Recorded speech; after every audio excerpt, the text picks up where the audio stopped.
இன்று அவருடைய சத்தம். எழுதியவர் சகோதரர் சகரியா புனன் அவர்கள்.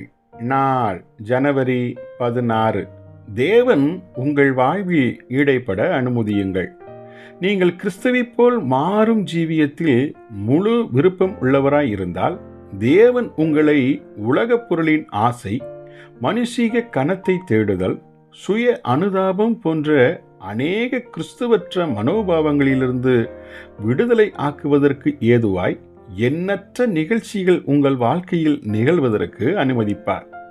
ஆனால் உங்களுக்கு விருப்பம் இல்லை என்றால் இவ்வித வழி செல்வதற்கு அவர் ஒருபோதும் வற்புறுத்த மாட்டார்.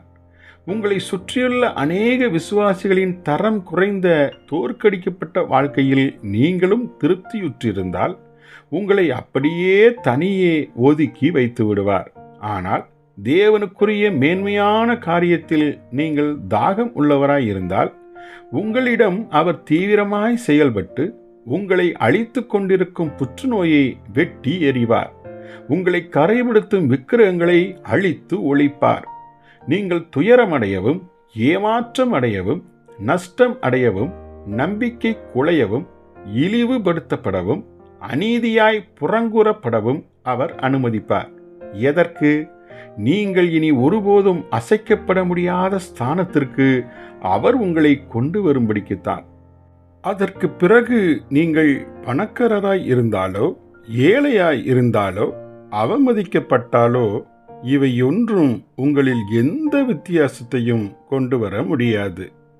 இம்மண்ணுலகின் ஒவ்வொரு காரியத்திலும் நீங்கள் கிறிஸ்துவின் மரணத்தை அடைவதால் இயேசுவின் வாழ்க்கையில் பங்குள்ளவர்களாய் மாறி இவ்வுலகில் நீங்கள் ஒரு ராஜாவைப் போல நடக்க ஆரம்பிப்பதை நீங்களே காண்பீர்கள்.